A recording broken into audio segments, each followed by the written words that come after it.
Así que la lección de esta mañana se titula La muerte. Vamos a estudiar lo que la Escritura enseña acerca de este interesante tema que muchas veces tratamos de poner a un lado, tratamos de ignorar, pero una de las cosas que la palabra del Señor nos enseña es que está establecido a los hombres que mueran una sola vez y después de esto el juicio. Durante la primera dispensación, que se conoce con el nombre de la dispensación de la inocencia, Dios manifestó la voluntad suya para con el hombre, dándole un mandamiento. La Biblia dice que Dios permitió al hombre que dominara, que gobernara sobre toda la creación, sobre las aves del cielo, las bestias del campo, los peces del mar y sobre toda la creación. Era el Señor de todo en la tierra, porque Dios le había dado esa autoridad. No era algo que él se había usurpado a sí mismo, sino era algo que Dios mismo le había dado al hombre. Sin embargo, la palabra del Señor nos dice que Dios mismo le dijo al hombre que de todo árbol que estaba en el huerto podría comer, menos del que estaba en medio, porque la consecuencia era que el día que de él comiere, ciertamente morirás. Vemos aquí entonces la primera aparición de lo que es la palabra muerte. Posiblemente para los hermanos primitivos, podríamos decir para la creación primitiva, el concepto era tal vez totalmente extraño. Se suponía que si Dios, siendo eterno, siendo el creador de todas las cosas, el que habita desde la eternidad hasta la eternidad, no había en sí el concepto de la muerte. La muerte física era algo que estaba totalmente desconocido en la mente de Adán. Pero el mandamiento de Dios dijo: el día que de él comiere, ciertamente morirás. Nosotros vemos en la palabra del Señor que después de la desobediencia de la primera pareja, cuando Dios llamó a ellos para dar cuentas, la palabra de Dios dice que ellos estaban avergonzados, estaban vestidos con delantales de hojas de higuera que se habían hecho para tapar su desnudez. Sin embargo, cuando Dios les llamó y cuando vio lo que había pasado, la Biblia dice que Él tomó un cordero y degolló un animal, y con la sangre del animal sustituyó la sangre del hombre y de la mujer. Es decir, que desde ese comienzo se estableció el pacto de la redención por medio de la sangre. Sin embargo, nosotros vemos que más adelante, aunque el hombre no murió inmediatamente, sino que fue extendida su vida por la cobertura del pacto de la redención por medio de la sangre. Sin embargo, cuando se cumplió el propósito y el tiempo de Dios, el hombre envejeció, el hombre murió, y así se cumplió la palabra de Dios. Podemos identificar en la Biblia dos tipos de muerte. En primer lugar, podemos hablar de lo que se llama la muerte espiritual. La muerte se puede decir que es una separación. Cuando se habla de muerte espiritual, estamos hablando de una separación del alma y del espíritu del hombre de la presencia de Dios. Es decir, está separado del espíritu de Dios. El espíritu del hombre y el espíritu de Dios están separados. Pero la muerte física es la separación del alma y del espíritu del cuerpo. Y por eso la muerte física introduce al hombre a lo que se llama la eternidad y al mundo invisible. Han habido a través de los tiempos, a través de la historia, muchas opiniones, conceptos, enseñanzas, muchas filosofías en cuanto a este fenómeno existencial de que un día nacemos y un día tendremos que dejar de existir. Para muchos esto es algo que es bastante traumatizante y bastante difícil de pensar, y por esa razón muchas veces hasta se ignora. En una oportunidad, cuando estaba haciendo un estudio de investigación para mi tesis, seleccioné un tema relacionado con el temor o la ansiedad ante la muerte, especialmente entre los estudiantes de medicina, para tratar de determinar en qué nivel la propia ansiedad que experimenta el estudiante de medicina podía afectar su profesión, podía afectar su relación con los pacientes que estuviesen desahuciados y estuviesen ya agonizantes. Hay varias cosas que se descubrieron en este estudio, pero algo muy importante es que muchas personas en realidad, aunque manifestaban que no tenían un temor que se puede decir abierto, sí tenían un temor encubierto, es decir, en cierto sentido subconsciente. Por lo cual podríamos decir que todos los seres humanos, o en la mayoría, están expuestos ante este temor, ante la incertidumbre de no saber en qué momento le corresponde dejar de existir. Pero la palabra del Señor nos da a nosotros una definición o una declaración en el libro de Hebreos, capítulo 9 y verso 27, cuando nos dice: de la manera que está establecido para los hombres que mueran una sola vez, y después de esto el juicio. También, hermanos, la palabra del Señor nos dice: así como el alma del Hijo es mía, también el alma del Padre es mía. Y dice la Biblia: el alma que pecare, esa morirá. Hablando en el sentido espiritual, pero también podemos separarlo en el sentido físico. Veamos lo que la palabra del Señor enseña acerca de esto. ¿Cómo lo describe? La Biblia habla acerca de la muerte en diferentes términos o en diferentes conceptos. Por ejemplo, si leemos en el libro de Deuteronomio, en el capítulo 3, 31, del libro de Deuteronomio, que es el quinto libro de la Escritura o del Antiguo Testamento, ahí vamos a encontrar en el verso 16 que habla acerca de: he aquí tú vas a dormir con tus padres. ¿Le dijo quién? Le dijo Jehová a Moisés: tú vas a dormir con tus padres. He aquí tú vas a dormir con tus padres, y este pueblo se levantará y fornicará tras los dioses ajenos de la tierra, a donde va para estar en medio de ella. Pero aquí encontramos el concepto de dormir.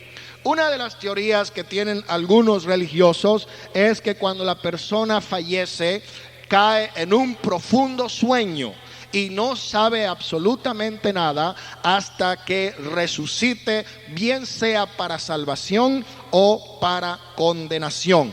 De la misma manera como usted se acuesta a dormir y se despierta al día siguiente sin saber qué ha pasado durante todo el transcurso de la noche. Sin embargo, este es un término que podríamos considerar muy oriental, particular de lo que es la manera de pensar de la gente de Oriente. Hay otras escrituras, como encontramos también en el libro de San Juan, capítulo 11 y verso 11 del Evangelio de San Juan, en el capítulo 11 y en el verso 11, donde nos dice: dicho esto, les dijo después: nuestro amigo Lázaro duerme, mas voy a despertarle. Aquí vemos que el mismo Señor Jesús utilizó esta palabra: Él duerme. Pero nosotros sabemos que Lázaro estaba muerto y que ya llevaba varios días que había dejado de vivir. Sin embargo, los discípulos pensaron que el Señor le estaba hablando del sueño del reposo. Les estaba hablando del sueño o del dormir, del descanso. Pero no, Él no estaba hablando del reposo, del sueño. Él estaba hablando de la misma muerte. En el libro de Primera de Corintios, capítulo 15 y en el verso 6, Primera de Corintios capítulo 15 y verso 6 nos dice: después apareció a más de 500 hermanos a la vez, de los cuales muchos viven aún y otros ya duermen.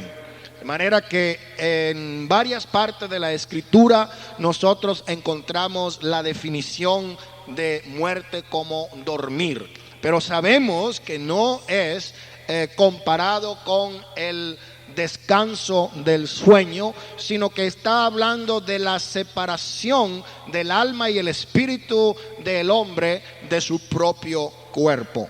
Amén. Y vamos a encontrar también en 2 de Corintios capítulo 5, donde habla acerca de la morada terrestre. La morada terrestre está hablando aquí particularmente de su habitación terrenal, es decir, de su cuerpo físico.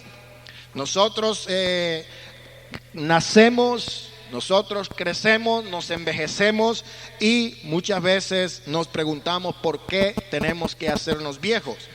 Hay muchos científicos que están estudiando la razón por la cual el cuerpo se envejece, y hay muchas teorías que no es de nuestro interés discutir en esta mañana, pero una de las cosas que no podemos negar es que a medida que vivimos, nuestro cuerpo se va descomponiendo, se va envejeciendo, se va enfermando, y así mismo dice aquí el apóstol Pablo en el capítulo 5 de 2 de Corintios: sabemos que si nuestra morada terrestre, es decir, este tabernáculo, este cuerpo, se deshiciere, tenemos de Dios un edificio, una casa no hecha de manos, eterna en los cielos.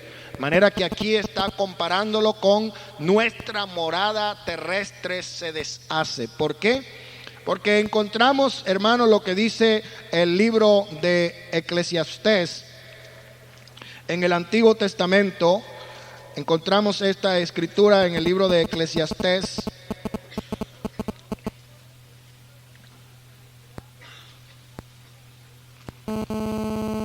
En el libro de Eclesiastés, donde habla acerca de el capítulo 12, nos dice el capítulo 12: acuérdate de tu Creador en los días de tu juventud, antes que vengan los días malos y lleguen los años en los cuales digas: no tengo en ellos contentamiento.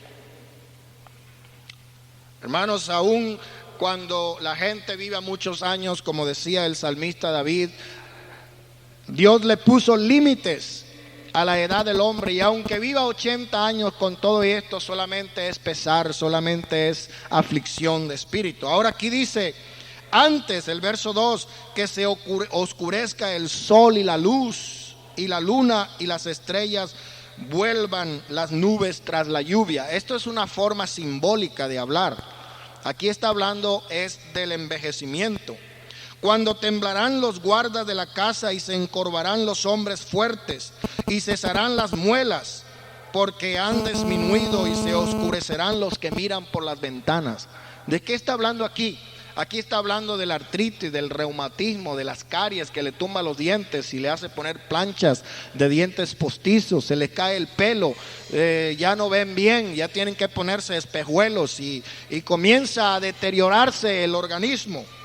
Las puertas de afuera se cerrarán por lo bajo del ruido de las muelas, cuando se levanta la voz del ave y cuando la hija del canto serán abatidas, cuando también temerán lo que es alto y habrán terrores en el camino, y florecerá el almendro y la langosta será una carga. ¿Qué florece el almendro? Cuando el almendro florece se pone blanco, blanco, blanco como una mata de algodón. ¿De qué está hablando ahí? Ahí está hablando de las canas que le salen a los que se les pone el pelo blanco. La langosta será una carga, se le perderá el apetito. ¿Por qué? Porque el hombre ya va a su morada eterna. Y los endechadores andarán alrededor de las calles. Antes que la cadena de plata se quiebre y se rompe el cuenco de oro y el cántaro se quiebre junto a la fuente. Aquí está hablando de los que se encorvan, se les daña la columna vertebral porque ya están muy viejos los huesos. De aquellas personas que sufren ya de incontinencia porque su sistema urinario ya no puede funcionar y tienen problemas de la próstata y de la vejiga. Y todo eso está hablando aquí el capítulo 12 de Eclesiastés, una forma del envejecimiento.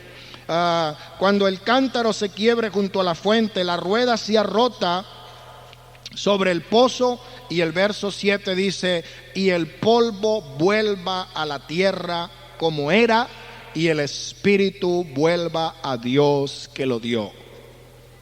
Qué precioso es que introduce el escritor del libro de Eclesiastés diciendo: acuérdate de tu Creador cuando estás joven y fuerte, y no esperes que vengan los días cuando ya estés ancianito y digas: realmente no tengo contentamiento en vivir. Así que la palabra del Señor nos habla entonces de que la muerte es el deterioro de esa morada terrestre. Sabemos que el polvo de donde fue tomado reclama. Y cuando el hombre muere, dice la palabra del Señor que al polvo vuelve de donde fue tomado, pero el espíritu tiene que ir a Dios que lo dio para ser juzgado. ¿Por qué? Porque acordémonos que el hombre no solamente es hecho de barro, de tierra, no es solamente hecho de arcilla, sino que Dios, después que lo formó y lo hizo, sopló en sus narices aliento de vida para que fuese el hombre un alma viviente. Tenemos algo que le pertenece a Dios. Hay una parte de nuestra naturaleza que busca a Dios de donde proviene. Y por esa razón consideramos que hay algo muy importante, que es lo que se llama la universalidad del espíritu religioso.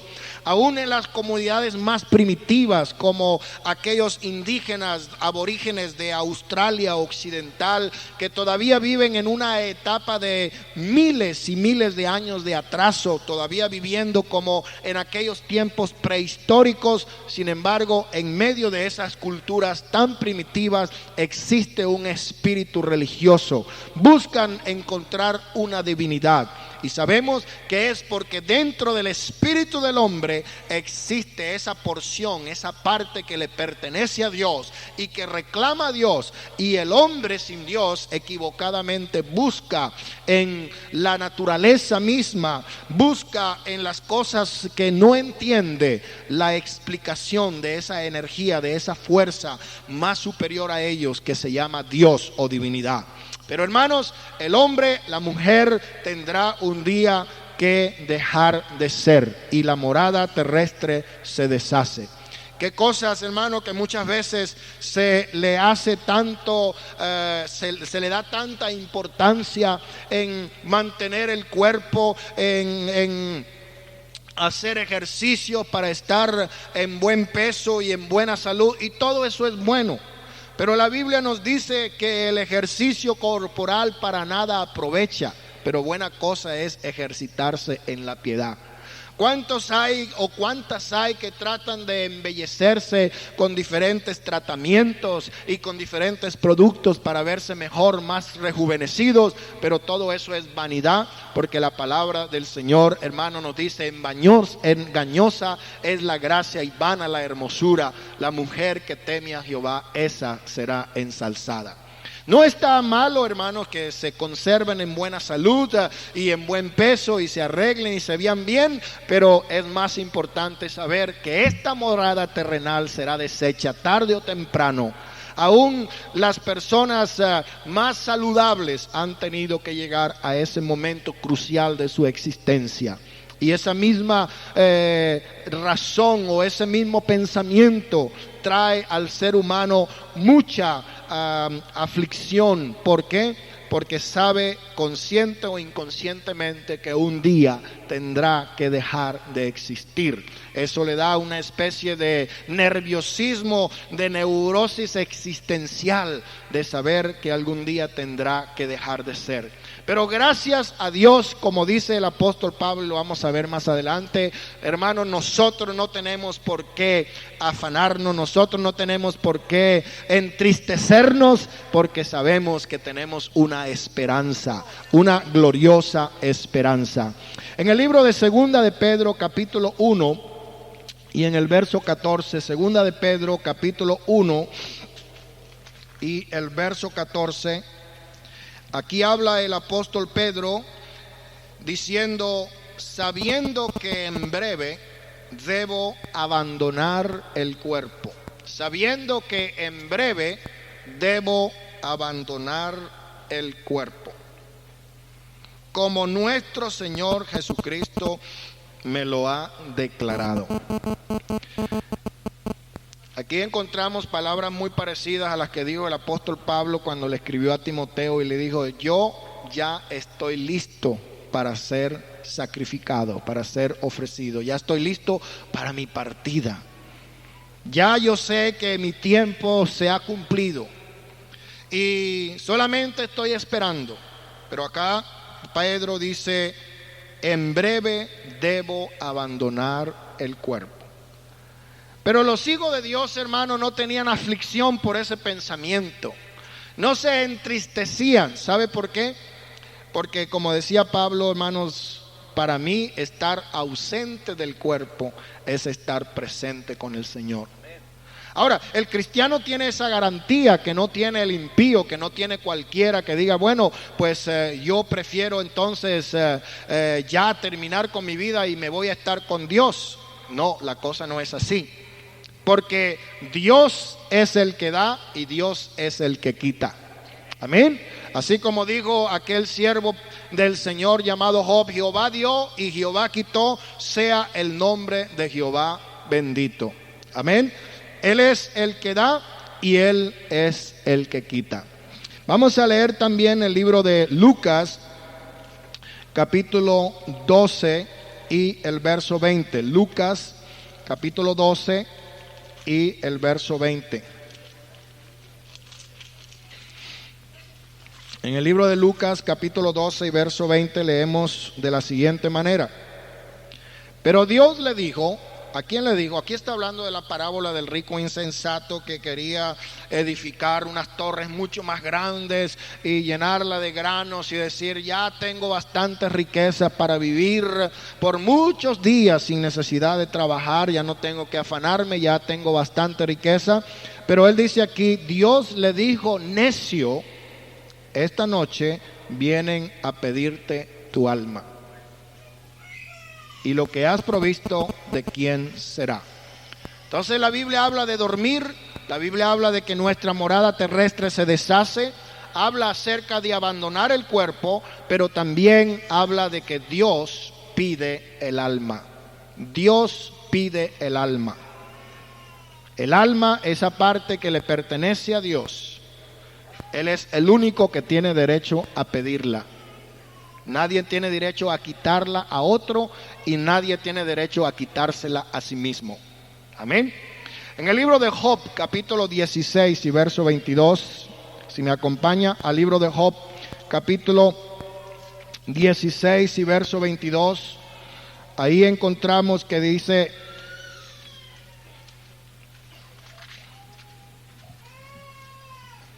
mas los años contados vendrán y yo iré por el camino de donde no volveré. Yo iré por el camino de donde no se puede volver. Aquí podemos introducir nosotros una idea equivocada que es enseñada por las religiones místicas del Oriente, como el hinduismo y las religiones de la India, de China, de Japón, que creen en lo que se llama la reencarnación del alma, en lo que se llama el karma, en esa parte existencial que no deja de ser y que vuelve otra vez a incorporarse, bien sea en una parte inferior de naturaleza de acuerdo con la clase de vida que esa persona ha vivido, o tal vez en una forma más avanzada de naturaleza. Por esa razón es que algunos piensan que tal vez los animales pueden contener los espíritus de algunas personas que en unas vidas anteriores fueron tal vez malas, pero que ahora están pagando su castigo. Y de esta manera se piensa en que siempre esa energía que se llama karma está reincorporándose. Otra creencia muy equivocada es la creencia que tienen los mormones, porque de acuerdo con la religión mormona existe lo que se llama el mundo de los espíritus. En el mundo de los espíritus, según ellos, viven mucha gente, pero que no tiene cuerpo. Y esa gente viene y nace y se mete en el cuerpo de un niño cuando nace. Pero si en el mundo de los espíritus era una persona mala, rebelde, desobediente, entonces como castigo le dan el cuerpo de un negro. Y por eso hasta hace poco los mormones creían que los negros eran malditos y no podían pertenecer al sacerdocio levítico. También, si es una persona muy buena, le dan el cuerpo de un güero, ojos azules, pelo rubio. Eso quiere decir que en el mundo de los espíritus era una linda persona y por eso como premio le dan el cuerpo de una persona blanca. Y si está muy apurado y muy apresurado por venirse del mundo de los espíritus, entonces puede ser que le den por allí el cuerpo de un mexicano medio tostadito, pero no tan negro. Entonces estas son creencias que tienen estas religiones que no están de acuerdo con lo que la Biblia enseña. Después que las personas se mueren, cuando vienen a la tierra tienen lo que se llama el velo del olvido. Es decir, se vuelven tan chiquititos sus espíritus que no se acuerdan lo que hacían en el mundo anterior. Y ya luego que se muere, entonces van otra vez al mundo de los espíritus para encontrarse y allí siguen teniendo babies espirituales con sus múltiples esposas y de esa manera continúa la vida en el mundo de los espíritus. Pero la palabra del Señor nos habla también y nos dice: no te alabarán los que descienden al sepulcro, lo cual quiere decir que los que mueren ya no tienen parte con los vivientes. Eso lo dice también la palabra de Dios. De manera que ya cuando una persona deja de existir, ya no puede volver a regresar a la tierra. Eso es lo que dice el libro de Job, capítulo 16 y verso 22. Y eso también lo respaldamos con lo que leímos en Hebreos, capítulo 9 y verso 27. Está establecido a los hombres que mueran una sola vez. Y por supuesto, cuando habla aquí de hombre, también incluye al género humano, que es parte de la mujer.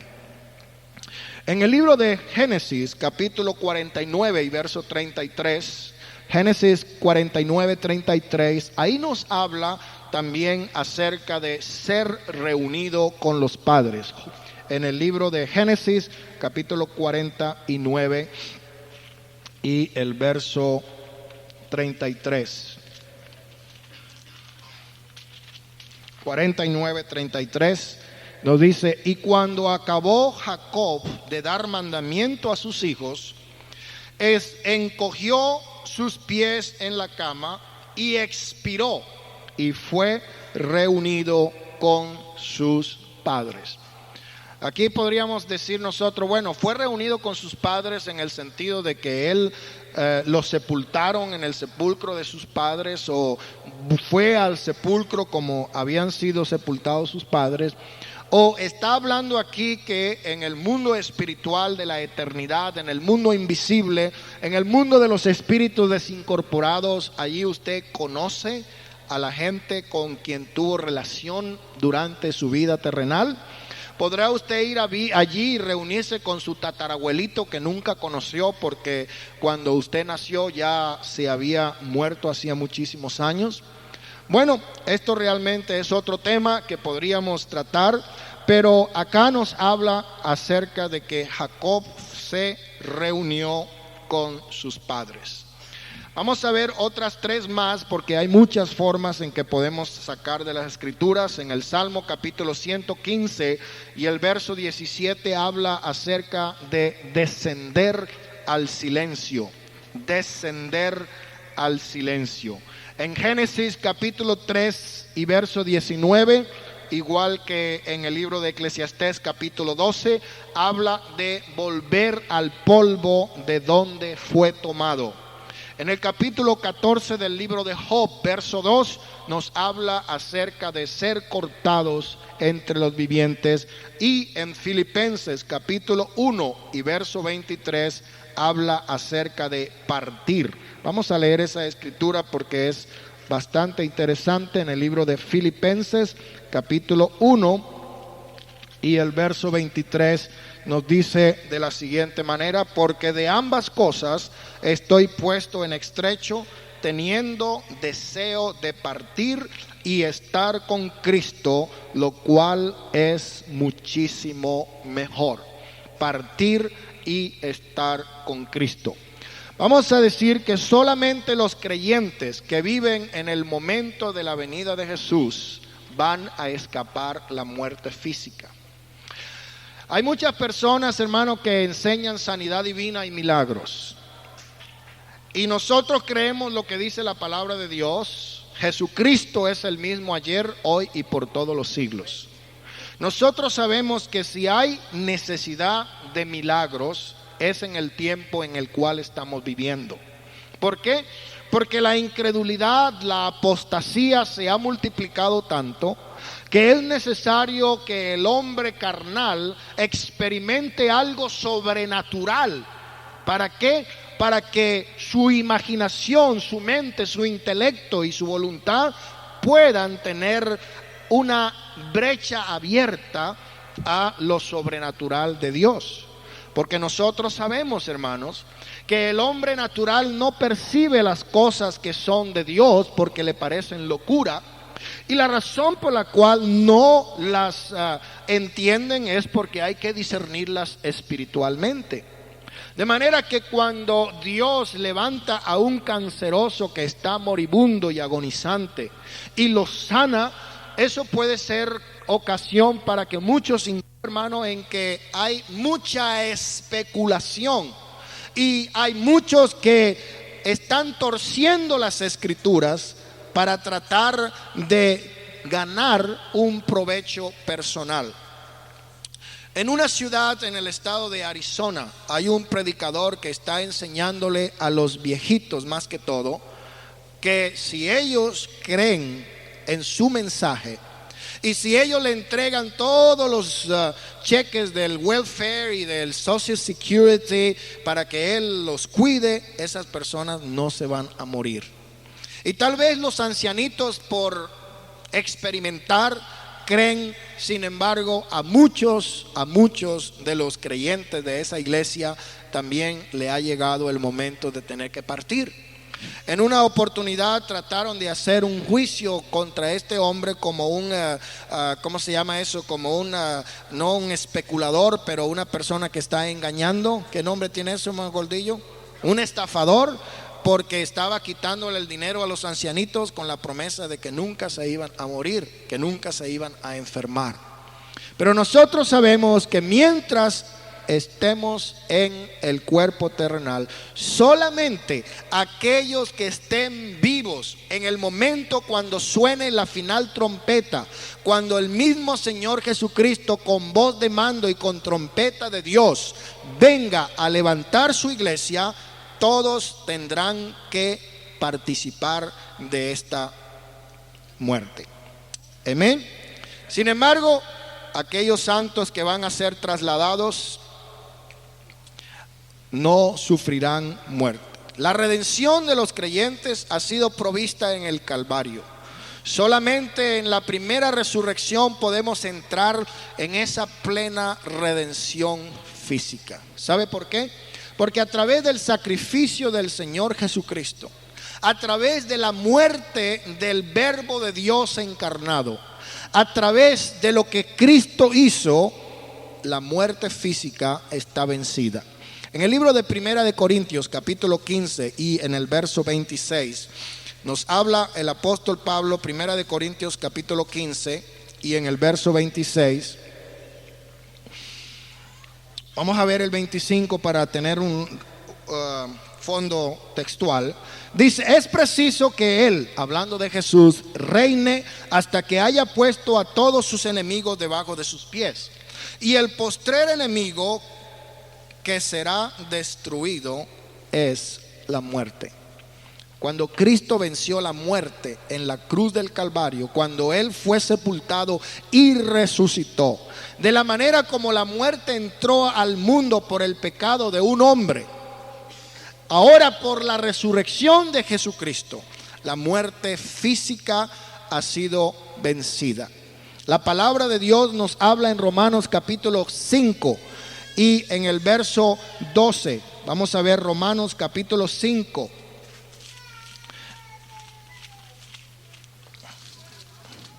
El capítulo 5, comenzando con el verso 12. Dice: por tanto, como el pecado entró en el mundo por un hombre. ¿Por cuál hombre? Por Adán, ¿verdad? Y por el pecado entró ¿qué?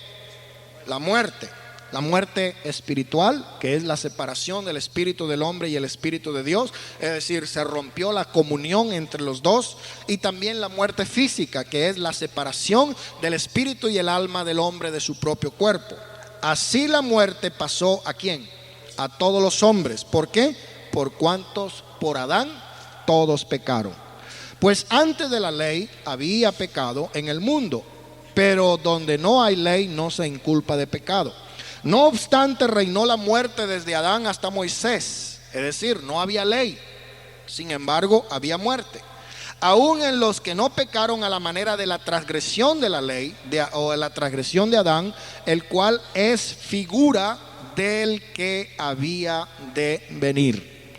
En el verso 15 nos dice: pero el don no fue como la transgresión, porque si por la transgresión de aquel uno, es decir, por la transgresión de Adán, murieron muchos, abundaron más para los muchos la gracia y el don de Dios por la gracia de un hombre, Jesucristo.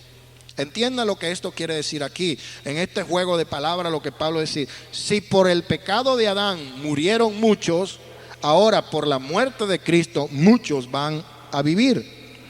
El cual con el don no sucede como en el caso del uno que pecó, porque ciertamente el juicio vino a causa de un solo pecado para condenación, pero el don de Dios vino a causa de muchas transgresiones para justificación. El verso 17: pues si por la transgresión de uno solo reinó la muerte, por la transgresión de Adán reinó la muerte, ahora mucho más reinará en vida por uno solo, Jesucristo, los que reciben la abundancia de la gracia y el don de la justicia. Así que como por la transgresión de uno vino la condenación a todos los hombres, de la misma manera por la justicia de uno vino a todos los hombres ¿qué? La justificación de la vida. Porque así como por la desobediencia de un hombre los muchos fueron constituidos pecadores, así por la obediencia de uno, Jesucristo, los muchos serán constituidos justos. Pero la ley se introdujo para que el pecado abundase, mas cuando el pecado abundó, sobreabundó la gracia. Pero que así como el pecado reinó para muerte, así también la gracia reine por la justicia para vida eterna, mediante Jesucristo, Señor nuestro. Qué precioso podemos ver aquí, hermano, como el mismo Señor Jesucristo vino a restaurar la relación que existía entre Dios y el hombre. Por eso la Biblia dice que este es el misterio de la reconciliación. Dios estaba en Cristo reconciliando al mundo consigo mismo, no importándole a él los pecados que hubiese cometido, las transgresiones, las rebeliones, sino que él vino manifestado en carne a reconciliar al hombre consigo mismo. En el libro de Timoteo capítulo 1 y verso 10 nos dice que él quitó la muerte y sacó a luz la vida y la inmortalidad por medio del evangelio. Por eso la muerte fue el primer efecto exterior y visible del pecado, y sin embargo también será el último efecto del cual seremos salvos. Jesús abolió la muerte y en él nosotros podemos tener la vida eterna y la inmortalidad. ¿Qué quiere decir vida eterna? La vida eterna quiere decir la relación del Espíritu de Dios con el espíritu del hombre sin limitación de tiempo. Por eso, hermanos, es que los primeros creyentes, cuando eran torturados, martirizados, cuando eran sacrificados, cuando eran quemados, cuando eran entregados a los animales feroces, ellos podían tener en sus labios una sonrisa de victoria. Ellos podían decir: verdaderamente estamos pasando de esta temporada de sufrimiento a una eternidad de gozo en el Señor. ¿Cuánto decimos gloria a Dios? Hay diferentes creencias acerca de qué sucede con las almas. Se habla acerca de lo que se llama los espíritus desincorporados, y algunos suponen que hay un estado intermedio. La Biblia nos habla de que estaba el hombre rico y estaba Lázaro en dos lugares diferentes. Los justos no van a recibir el galardón final, ni los inicuos van a recibir el castigo final hasta después de sus resurrecciones respectivas. Muchas personas dicen: bueno, sí, vamos a estar en el cielo con el Señor, pero después de eso, ¿qué? Después de eso es cuando viene la primera resurrección, y entonces el Señor va a repartir sus galardones y va a repartir sus 7 coronas. Entonces, ¿dónde va a estar el impío, el inicuo, el pecador? Una de las maneras como nosotros podemos ilustrar esto es lo siguiente: cuando una persona comete un delito y esa persona es capturado por las autoridades, es probablemente puesto en una cárcel o en una prisión durante un tiempo hasta que se cumpla el juicio. Es necesario pasar por esa temporada hasta que se llegue el juicio. Cuando se llega el juicio, si el juez considera o el tribunal considera que esa persona es culpable de ese delito, se le dicta sentencia. Después que se le dicta sentencia, entonces ya va a pagar su condena. Pero mientras tanto está encerrado por el proceso que se le está haciendo. De esa manera podemos ilustrar nosotros lo que pasa con los impíos. Ellos están en un lugar esperando la resurrección para ser juzgados por el tribunal de Dios. Después que sean juzgados por el tribunal de Dios, entonces van a pagar su sentencia. ¿Y cuál es su sentencia? La Biblia dice que será el lago de fuego y azufre que arde y permanece para siempre. La Biblia nos habla entonces también que los justos están en un lugar de reposo que se le llama el paraíso, mientras que los injustos están en una inquietud y en un tormento consciente en un lugar que se llama el Hades. El Hades, que es también el sinónimo del lugar de los espíritus desincorporados. La Biblia nos habla también acerca de un juicio. De la misma manera que no se puede evitar la muerte, tampoco se puede evitar el juicio. La Biblia dice que Dios traerá a juicio toda obra de hombre, sea buena o sea mala. Los justos recibirán sus respectivos galardones y los injustos recibirán su merecido castigo. Solamente hay dos destinos finales para el hombre. Uno es el cielo que puede ganar o el infierno que puede evitar. Uno de estos va a ser el destino de su alma en la eternidad. Usted puede escoger cuál camino seguir. Si el camino que le conduce al castigo eterno o el camino que le conduce a la vida eterna. Amén. ¿Dónde está ubicado entonces el paraíso y el Hades? Bueno, antes de la resurrección de Jesucristo podríamos decir que el paraíso y el Hades eran compartimientos separados de un lugar que se llamaba el Seol. Estos eran los lugares contiguos separados por una gran cima. Vamos a leerlo aquí en el libro de Lucas, capítulo 16 y verso 26. El Evangelio de Lucas, capítulo 16 y verso 26 nos habla acerca de el rico y Lázaro. Y para algunos esto es una parábola, para otros no, porque no se menciona ningún nombre en una parábola, por lo menos nombre propio. Y algunos dicen que esto fue una enseñanza que Jesús presentó basado en una historia real. Pero aquí en el capítulo 16 y en el verso 26 dice: además de todo esto, le dice Abraham, una gran cima. ¿Saben qué es una cima? Es un abismo, es algo que separa, como en el Gran Cañón allá en Arizona, que está separado por un profundo abismo, como un barranco, como de aquí hasta allá no puedo ir a no ser que tenga un puente, un viaducto, un teleférico, una manera de transportación, pero hay una gran separación. Eso es lo que dice aquí en el verso 26. Una gran cima está puesta entre nosotros y vosotros, de manera que los que quisieran pasar de aquí a vosotros no pueden, ni de allá pasar para acá tampoco pueden. Y más adelante vamos a ver algo que tiene que ver con esto, verso 27.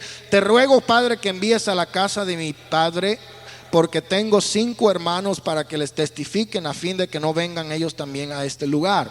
Lo que le estaba diciendo es: manda a alguien de aquí, para que le hable a mi familia. Hay muchos que dicen: bueno, pues nadie ha regresado de la muerte y por eso nadie nos puede decir qué pasa allá. Pero eso es una mentira, porque Jesucristo estuvo allá y fue y regresó, y Él nos ha dejado enseñanza para que nosotros creamos. Amén. Así que a causa de esta separación, cuando Jesús murió, Él visitó ambos lugares. Mire lo que dice en el capítulo 23 del verso 43. El capítulo 23 de Lucas, en el verso 43. Jesús le dijo, ¿a quién le dijo? Al buen ladrón que se arrepintió en la cruz del Calvario. Le digo: de cierto te digo, que hoy estarás conmigo en el paraíso. Y en el libro de Hechos, vamos a leer Hechos también, capítulo 2 y verso 31. Capítulo 2 y en el verso 31 dice así: y viéndolo antes, habló de la resurrección de Cristo, que su alma no fue dejada en el Hades, ni su carne vio corrupción. También esto lo podemos explicar en el libro de Primera de Pedro y en el capítulo 3, versos 19 y 20, donde dice de la siguiente manera, o vamos a leer el 18: porque también Cristo padeció una sola vez por los pecados, el justo por los injustos, para llevarnos a Dios, siendo a la verdad muerto en la carne, pero vivificado en el Espíritu. Y en el Espíritu fue y predicó a los espíritus encarcelados, los que en otro tiempo desobedecieron, cuando una vez esperaban la paciencia de Dios en los días de Noé, mientras se preparaba el arca, en la cual pocas personas, es decir, 8, fueron salvas. De manera que cuando Jesús resucitó, Él desocupó un lugar y también la posición del paraíso al tercer cielo. Lo que la adivina de Endor pudo hacer con el espíritu de Samuel, en Primera de Samuel capítulo 28, 14. Aquí hay una escritura, hermano, que siempre nos preguntan: bueno, ¿cómo es este caso aquí? Porque la palabra de Dios dice que no exista entre vosotros agorero, ni adivino, ni que eche suerte, ni que se comunique con los muertos. ¿Y por qué aquí Saúl invocó o mandó a buscar el espíritu de Samuel? Y cuando vino el espíritu de Samuel le dijo: ¿para qué me hiciste venir? Entonces se pregunta a la gente: bueno, ¿por qué sucedió eso? Entonces la respuesta que puede darse es que no puede ser hecho con los espíritus de los redimidos, porque desde la resurrección de Jesús, el paraíso y el Hades ya no tienen la ubicación contigua al Seol. ¿Por qué? Porque Jesús, según Efesios 4:8, llevó cautiva la cautividad y dio dones a los hombres. Hay algunas enseñanzas que nosotros hemos oído que se pueden considerar enseñanzas falsas. Por ejemplo, cuando estábamos siendo enseñados en el catecismo romano, nos decían que había un lugar que se llamaba el purgatorio. Esto enseña que los fieles necesitan pasar por un proceso de purificación antes de ser considerados aptos para entrar en la presencia de Dios. Es decir, un lugar donde usted va a purgar sus penas y acá en la tierra sus familiares le hacen rogativas, rezos, misas, responsos y qué otras cosas con las cuales se enriquecen las bolsas de los sacerdotes, especialmente en los días cuando se celebra el Día de los Muertos en el mes de noviembre. Pero la Escritura enseña que los muertos en Cristo tendrán felicidad inmediata. El que murió, que no estuvo bien delante de Dios, ya no tiene oportunidad, hermano, de andar que con dinero se le vaya a sacar del infierno, ni tampoco el que es fiel con Dios va a pasar por ese estado intermedio. Solo hay los salvos y los perdidos, y el destino de cada grupo es determinado en la vida y no después de la muerte. La muerte cierra el periodo de prueba y luego después de eso viene el juicio. También oímos hablar acerca del espiritismo. El espiritismo enseña que se puede conversar con los muertos a través de una persona que se llama canal o medium. La Biblia prohíbe expresamente consultar con tales espiritistas y también la prohibición misma indica que hay un mal y un gran peligro en esta práctica. En el libro de Lucas capítulo 16, donde hablamos acerca de la narración del rico y Lázaro, nos prueba que a los muertos no se le permite comunicarse con los vivos. ¿Por qué? Porque dice la Biblia que no tendrán parte entre los vivientes. Vamos a leer el libro de Levíticos, capítulo 19 y verso 31 rápidamente. Levíticos 19, 31. En el Antiguo Testamento encontramos Levíticos, el capítulo 19. Y el verso 31 nos dice de la siguiente manera: no os volváis a los encantadores ni a los adivinos, no los consultéis contaminándoos con ellos, yo Jehová vuestro Dios. En el libro de Levíticos también capítulo 20 y verso 6: y la persona que atendiere a encantadores o adivinos para prostituirse tras de ellos, yo pondré mi rostro contra tal persona y la cortaré de entre su pueblo. Y vamos a leer finalmente el libro de Isaías capítulo 8 y el verso 19. Isaías 8. Isaías 8, 19 nos dice: y os dijeren, preguntad a los encantadores y a los adivinos que susurran hablando, responded. ¿No consultará el pueblo de Dios? ¿Consultará a los muertos por los vivos? Entonces aquí tenemos la prohibición de Dios de consultar con tales prácticas. Hay otra creencia que ya la mencioné al principio, que se llama el sueño del alma. Esto enseña que el alma es inconsciente hasta el periodo de la resurrección. Es decir, la persona se duerme y hasta que no venga la resurrección, bien sea para condenación o para salvación, la persona está inconsciente. Pero las escrituras no enseñan que hay tal reposo inmediato consciente en el paraíso para los salvos. La Biblia nos habla que hay un reposo inmediato, consciente en el paraíso para los salvos, y un tormento consciente en el Hades para los perdidos. Por eso Lázaro y el rico estaban conscientes en el Hades, porque visitó Jesús el paraíso y el Hades, y las almas eran inconscientes. Esto, hermano, es verdaderamente un error. Tenemos muchas escrituras que podemos referirnos, pero vamos a leer dos solamente. Una está en el libro de Salmo capítulo 16 y en el verso 10. Salmos 16, 10. Dice: porque no dejará mi alma en el Seol, ni permitirás que tu santo vea corrupción. Y vamos a leer otra que está en el libro de Lucas capítulo 23 y el verso 43. Lucas 23, verso 43. En el verso 43 dice: entonces Jesús le dijo, de cierto te digo que hoy estarás conmigo en el paraíso. Esta teoría se llama la teoría del sueño de las almas, o el alma se duerme. Encontramos también otras creencias que hablan acerca del universalismo, lo cual enseña que después del sacrificio de Cristo, todas las almas del mundo serán salvas, porque Dios es demasiado bueno, demasiado amoroso, demasiado benigno para castigar a cualquier persona y excluirla del cielo. Este error, hermanos, está refutado en las Escrituras y efectivamente Dios es misericordioso, y la misericordia que Dios ha mostrado excluye a los pecadores del cielo, porque realmente el infierno es para ellos y su presencia pronto va a convertir el cielo en un infierno si los redimidos están juntamente con los perdidos.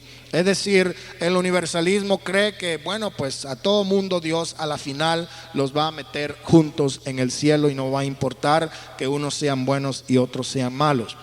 Y hay otra creencia que es lo que se llama la restauración de todas las cosas, lo cual enseña que el infierno realmente no es eterno, sino que es una experiencia temporal para purificar a los pecadores, para hacerlos aptos para entrar al cielo. Esto es semejante a lo que se llama el purgatorio.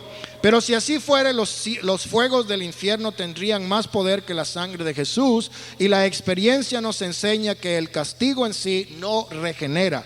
Puede restringir, pero no puede transformar. Los que creen en este error afirman que la palabra eterno en griego quiere decir durante una época y no una duración sin fin. En el libro de Mateo capítulo 25, el verso 41 hasta el verso 46 nos habla del castigo de los malos terminará, también terminaría la felicidad de los justos, porque Dios en la actualidad no obliga al hombre a ser salvo, tampoco lo va a hacer en el futuro. Y finalmente, hermano, tenemos otra falsa creencia que se llama la aniquilación de las almas.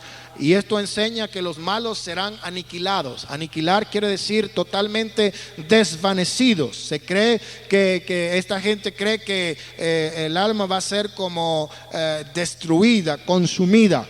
Sin embargo, hay textos como Segunda de Tesalonicenses 1:9 y otros más que dicen que los malos serán destruidos. Sin embargo, esto no quiere decir aniquilación, sino ruina, porque la palabra de Dios, cuando habla del infierno, dice que el fuego no se apagará ni el gusano dejará de molestar o dejará de vivir. También indican que la muerte como la pena del pecado quiere decir que es la separación de Dios y no la cesación de la existencia. La promesa divina de vida no es la promesa de existencia, porque todo hombre la tiene en consecuencia. Lo opuesto es verdad. La muerte como pena no significa la pérdida de la existencia. Hermano, estas doctrinas y estas enseñanzas que tenemos en la palabra de Dios nos alienta, nos da esperanza, no nos entristece. ¿Sabe por qué? Porque nosotros sabemos a quién hemos creído. Nosotros sabemos cuál es nuestra esperanza. Nosotros sabemos, como el apóstol Pablo, que esta morada terrestre será deshecha algún día, pero tenemos un tabernáculo, un edificio no hecho por mano en el cielo. Usted siempre, hermano, tiene que pensar, hermana, tiene que pensar que un día usted tendrá la recompensa y el galardón de parte de Dios, y para eso es necesario, como dice la Escritura, sé fiel hasta la muerte y yo te daré la corona de la vida. La palabra del Señor nos dice: retén lo que tiene para que nadie tome tu corona. Hermanos, en un tiempo en el cual estamos nosotros batallando y sufriendo y tal vez siendo atribulados por los ataques del mundo y del diablo, es necesario estar firme en la fe, porque la fe es la que vence el mundo. Por medio de la fe nosotros seremos más que vencedores. Dios nos va a dar la victoria aún sobre la misma muerte, porque sabemos que ninguna tumba va a poder retener a los hijos de Dios. Cuando suene la final trompeta, los muertos en Cristo resucitarán primero y los que estén vivos serán transformados. La esperanza gloriosa del creyente que ha nacido de nuevo, que ha pasado de muerte a vida, porque antes la Biblia dice estábamos muertos en nuestros delitos y pecados, pero el Señor dijo: yo soy la resurrección y la vida, y el que cree en mí, aunque esté muerto, vivirá. Hoy podemos decir, Señor, yo vivo porque tú vives. Gloria al nombre del Señor. Y podemos decir, ya no vivo yo, mas vive Cristo en mí. Yo tengo esa esperanza gloriosa y yo espero que en esta mañana usted también la tenga. Hay muchas creencias, muchas filosofías, muchas doctrinas, muchos dogmas, pero la palabra de Dios nos da a nosotros una seguridad y una confianza. La palabra de Dios nos dice que es algo precioso. Es un poco difícil de decirlo, pero es algo precioso ante los ojos de Dios, la muerte de los justos. Aleluya. Qué bonito es cuando se puede realmente decir, he aquí una persona que en vida fue un verdadero creyente, fiel a Dios y fiel a su iglesia. Qué precioso que cuando a usted le toque también ese momento, sobre su escritura o su epitafio se pueda escribir, he aquí una persona que realmente supo amar a Dios, confiar en Dios hasta el final. Que Dios nos ayude a ser fieles, hermano. Como dice la Biblia, hasta la muerte y yo te daré la corona de la vida. Mi esperanza es que no tenga que pasar por eso, sino que el Señor venga y venga pronto y nos lleve. Pero de todas maneras sabemos, hermanos, en quién estamos confiados, sabemos en quién hemos creído. Yo sé que mi Redentor vive, dijo Job, y Él nos levantará del polvo y nos pondrá en un lugar mejor. ¿Cuánto le damos gloria a Dios? Yo sé que durante esta mañana han estado muy calladitos, muy atentos, muy pensativos, porque hermanos, sinceramente estas son cosas que lo ponen a uno a pensar. Y a mí sinceramente nunca me ha gustado estar en un velorio porque me enferma. Sin embargo, la Biblia dice que los pies del justo o los pies del sabio están en la casa de luto. En ese sentido, hermano, yo soy el hombre más bruto de toda la tierra, porque mis pies nunca se han querido parar en un velorio, porque usted sabe, hermano, que ahí se siente algo bien feo. Pero gracias a Dios que tenemos esta esperanza y esta confianza bendita en nuestro Señor Jesucristo, que Él nos ha dado vida y vida en abundancia. Amén. ¿Cuánto nos ponemos de pie?